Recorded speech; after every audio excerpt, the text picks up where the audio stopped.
প্রিয় উচ্চ মাধ্যমিকের চতুর্থ সেমিস্টারের ছাত্রছাত্রীরা, রাত পোহালেই তোমাদের ভূগোল পরীক্ষা। তাই তোমাদের পরীক্ষায় চূড়ান্ত সফলতা অর্জনের জন্য আজ আলোচনা করব ভূগোল সাবজেক্টের অধ্যায় ভিত্তিক 5, 3 এবং 2 মার্কের প্রশ্নের সবথেকে নিখুঁত অর্থাৎ লাস্ট মুহূর্তের প্রস্তুতি সাজেশন নিয়ে। তাই তোমরা ভিডিওটি প্রথম থেকে শেষ পর্যন্ত দেখো এবং আলোচিত প্রতিটি প্রশ্ন আজকের মধ্যেই রেডি করে নাও। তাহলে ভূগোল সাবজেক্টে 35-এ 35 হবে তোমার হাতের মুঠোয়। কেননা আমি তোমাদের জন্য প্রতিটি অধ্যায় থেকে সবথেকে বাছাই করা এমন প্রশ্নই দেব যেগুলি আগামীকাল হুবহু কমন আসবেই। তাই কথা না বাড়িয়ে শুরু করছি আজকের আলোচনা। উচ্চ মাধ্যমিক চতুর্থ সেমিস্টার 2026 ভূগোল সাজেশন। তোমাদের ভূগোল সাবজেক্টে মোট 3টে ইউনিট রয়েছে। প্রথম unit fundamentals of physical geography অর্থাৎ প্রাকৃতিক ভূগোল। এই ইউনিট থেকে 2 মার্কের 2টি প্রশ্ন, 3 মার্কের 2টি প্রশ্ন এবং 5 মার্কের একটি প্রশ্নের উত্তর করতে হবে। Next unit 2 fundamentals of human geography বা মানবীয় ভূগোল। এই ইউনিট থেকে 2 মার্কের 2টি প্রশ্ন, 3 মার্কের 2টি প্রশ্ন, কোনো 5 মার্কের প্রশ্ন থাকবে না। এবং তোমাদের লাস্ট ইউনিট অর্থাৎ ইউনিট 3 জিওগ্রাফি অফ ইন্ডিয়া বা ভারতীয় ভূগোল থেকে 2 মার্কের 2টি প্রশ্ন এবং 3 মার্কের 2টি প্রশ্নের উত্তর করতে হবে। শুধু তোমাদের প্রাকৃতিক ভূগোল থেকে 5 মার্কের একটি প্রশ্নের উত্তর দিতে হবে। আমি তোমাদের জন্য প্রত্যেকটি অধ্যায় থেকে বাছাই করা এমন প্রশ্নই দেব যেগুলি থেকে 100% কমন আসবেই। প্রাকৃতিক ভূগোলের প্রথম অধ্যায় ভূগঠন। এই অধ্যায় থেকে একটি 5 মার্কের প্রশ্ন আসার সম্ভাবনা কার্যত নিশ্চিত। এই অধ্যায়ের 5 মার্কের প্রশ্নগুলি দেখে নাও। প্রথম প্রশ্ন, সমুদ্র তলদেশের সম্প্রসারণের বিস্তৃতিজনিত প্রমাণগুলি আলোচনা করো। অথবা প্রশ্নটি এভাবেও আসতে পারে, সমুদ্র তলদেশের সম্প্রসারণ সম্পর্কিত হ্যারি হেসের ধারণাটি বর্ণনা করো। পরের প্রশ্ন, প্রকৃতি গঠন ও অবস্থান অনুসারে পাতের শ্রেণীবিন্যাস করো এবং সংক্ষেপে আলোচনা করো। পরের প্রশ্ন, চিত্রসহ অভিসারী ও প্রতিসারী পাত সীমানায় সৃষ্ট ভূমিরূপগুলি আলোচনা করো। পরের প্রশ্ন, পাতের চলনের ফলে কি কি ভূমিরূপের সৃষ্টি হয় চিত্রসহ বর্ণনা করো। প্রথম অধ্যায় থেকে 5 মার্কের জন্য এই 4টে প্রশ্ন পড়ে নাও। এই 4টে প্রশ্ন থেকে একটি প্রশ্ন কমন আসার সম্ভাবনা কার্যত নিশ্চিত। এবার আলোচনা করব তোমাদের প্রথম অধ্যায়ের সবথেকে গুরুত্বপূর্ণ 3 মার্কের প্রশ্ন নিয়ে। প্রথম প্রশ্ন, সমুদ্র তলদেশের সম্প্রসারণের কারণগুলি আলোচনা করো। নেক্সট, মহাদেশীয় ও মহাসাগরীয় পাতের মধ্যে পার্থক্য লেখো। নেক্সট, বৃত্তচাপীয় দ্বীপমালার 3টি বৈশিষ্ট্য উল্লেখ করো। পরের প্রশ্ন, ত্রিপাত সীমানার 3 প্রকার পাত সীমান্তের পরিচয় দাও। এবং পরের প্রশ্ন, অভিসারী পাত সীমান্তকে বিনাশকারী সীমান্ত বলা হয় কেন। প্রথম অধ্যায় থেকে 3 মার্কের জন্য মাত্র 5টি প্রশ্ন দিয়েছি। এই প্রশ্নগুলি আজকের মধ্যেই রেডি করে নাও। নেক্সট, দ্বিতীয় অধ্যায় অর্থাৎ ভূমিরূপ গঠনকারী প্রক্রিয়া। এই অধ্যায়ের সব থেকে গুরুত্বপূর্ণ 5 মার্কের প্রশ্নগুলি দেখে নাও। প্রথম কোশ্চেন, নদী অথবা বায়ুর ক্ষয়কার্যের ফলে গড়ে ওঠা যে কোনো 5টি প্রধান ভূমিরূপের সচিত্র বিবরণ দাও। পরের প্রশ্ন, সমুদ্র তরঙ্গের ক্ষয়কার্যের এবং সঞ্চয় কার্যের ফলে গড়ে ওঠা যে কোনো 5টি ভূমিরূপের সচিত্র বিবরণ দাও। পরের প্রশ্ন, মরু অঞ্চলে বায়ু ও জলপ্রবাহের মিলিত সঞ্চয় কাজের ফলে গড়ে ওঠা যে কোনো 5টি ভূমিরূপের সচিত্র বিবরণ দাও।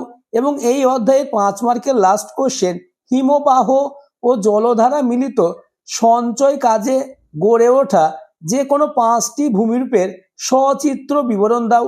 এই অধ্যায় থেকে 5 মার্কের এই 4টে প্রশ্ন সব থেকে গুরুত্বপূর্ণ। এবার দেখে নাও 3 মার্কের সব থেকে বাছাই করা প্রশ্ন। প্রথম কোশ্চেন, নদীর মোহনায় বদ্বীপ গড়ে ওঠার অনুকূল পরিবেশগুলি লেখো। পরের প্রশ্ন, তটভূমি কাকে বলে, বিভিন্ন প্রকার তটভূমির পরিচয় দাও। নেক্সট, পুরোদেশীয় বাঁধ কিভাবে গড়ে ওঠে, প্রবাল বলয় বা অ্যাটল সম্পর্কে সংক্ষিপ্ত আলোচনা করো।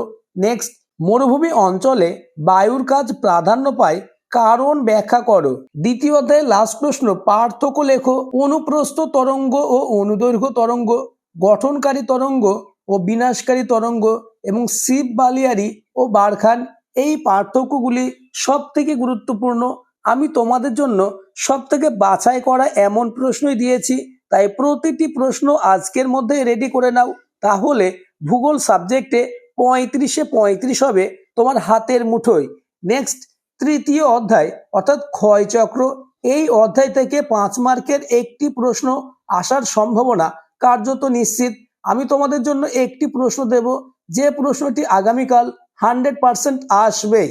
যেমন উইলিয়াম মরিস ডেভিস বর্ণিত ক্ষয়চক্রের বিভিন্ন পর্যায়গুলি উপযুক্ত চিত্র সহ আলোচনা করো। এই প্রশ্নটি আগামীকাল 100% থাকবেই। প্রশ্নটি এভাবেও আসতে পারে, একটি ভূভাগের একটি নির্দিষ্ট জীবন ইতিহাস আছে। উইলিয়াম মরিস ডেভিসের এই উক্তিটির তাৎপর্য সংক্ষেপে বিশ্লেষণ করো। এই অধ্যায় থেকে তোমরা আরেকটি 5 মার্কের প্রশ্ন দেখে যাও, যেমন নদীর পুনর্জীবন লাভের সংজ্ঞা দাও। পুনর্জীবন লাভের ফলে সৃষ্ট 5টি ভূমিরূপ চিত্র সহ বিশ্লেষণ করো। তৃতীয় অধ্যায় থেকে এই দুটি 5 মার্কের প্রশ্ন থেকে একটি প্রশ্ন আসার সম্ভাবনা কার্যত নিশ্চিত। এবার দেখে নাও এই অধ্যায়ের 3 মার্কের প্রশ্নগুলি। প্রথম কোশ্চেন, ডেভিসের ত্রয়ী কি অথবা ক্ষয়চক্রের নিয়ন্ত্রক বলতে কি বোঝো? পরের প্রশ্ন, ডেভিসের ক্ষয়চক্রের পূর্ব শর্তগুলি লেখো। নেক্সট, পেডিমেন্ট অথবা বাজাদা কিভাবে গড়ে ওঠে? নেক্সট, কোশ্চেন নম্বর 4, স্বাভাবিক ক্ষয়চক্র ও মরু ক্ষয়চক্রের মধ্যে পার্থক্য লেখো। পরের প্রশ্ন, ভূমিরূপের পুনর্জীবন লাভের কারণগুলি ব্যাখ্যা করো। প্রতিটি প্রশ্ন মোস্ট ইম্পর্টেন্ট, তাই প্রত্যেকটি প্রশ্ন আজকের মধ্যেই রেডি করে নাও। নেক্সট, অর্থাৎ চতুর্থ অধ্যায় বা বায়ুমণ্ডল, এই অধ্যায় থেকেও আমি তোমাদের জন্য মাত্র একটি প্রশ্ন দেব, যে প্রশ্নটি আগামীকাল আসার সম্ভাবনা কার্যত নিশ্চিত। যেমন ক্রান্তীয় ঘূর্ণবাদের উৎপত্তি থেকে বিনাশের বিভিন্ন পর্যায়গুলি চিত্র সহ বর্ণনা করো। এই প্রশ্নটি চতুর্থ অধ্যায় থেকে 5 মার্কের জন্য মোস্ট ইম্পর্টেন্ট। এছাড়া আরো কয়েকটি 5 মার্কের প্রশ্ন তোমরা দেখে যাবে, যেমন নাতিশীতোষ্ণ ঘূর্ণবাদের উৎপত্তি বা জীবন চক্র চিত্র সহ বিশ্লেষণ করো। পরের প্রশ্ন, সমালোচনা সহ সংক্ষেপে কোপেনের জলবায়ুর শ্রেণী বিভাগটি সম্পর্কে লেখো।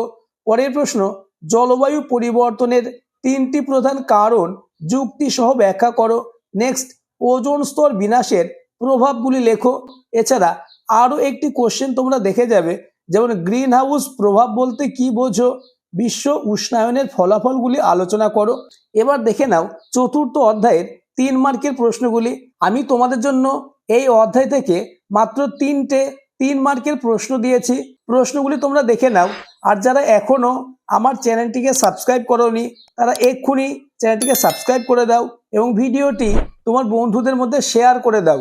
নেক্সট, পঞ্চম অধ্যায় অর্থাৎ বায়ুমণ্ডল, এই অধ্যায় থেকে 5 মার্কের মাত্র 3টে প্রশ্ন দিয়েছি। প্রথম প্রশ্ন, সমুদ্র স্রোত সৃষ্টির কারণ ব্যাখ্যা করো। পরের প্রশ্ন, চিত্রসহ উত্তর আটলান্টিক মহাসাগরের প্রধান স্রোতগুলি আলোচনা করো। এই প্রশ্নটিও অতীব গুরুত্বপূর্ণ। নেক্সট, পৃথিবীব্যাপী সমুদ্র স্রোতের প্রভাব আলোচনা করো। এবার দেখে নেব এই অধ্যায়ের 3 মার্কের সব থেকে গুরুত্বপূর্ণ প্রশ্ন। প্রথম কোশ্চেন, টিকা লেখো হিমপ্রাচীর, শৈবাল সাগর এবং গ্র্যান্ড ব্যাংক। পরের প্রশ্ন, সমুদ্র স্রোত কিভাবে উপকূলীয় জলবায়ুকে প্রভাবিত করে? পরের প্রশ্ন, নিউ ফাউন্ডল্যান্ড উপকূলে ঘন কুয়াশা ও ঝড়ঝঞ্ঝা সৃষ্টি হয়, কারণ ব্যাখ্যা করো।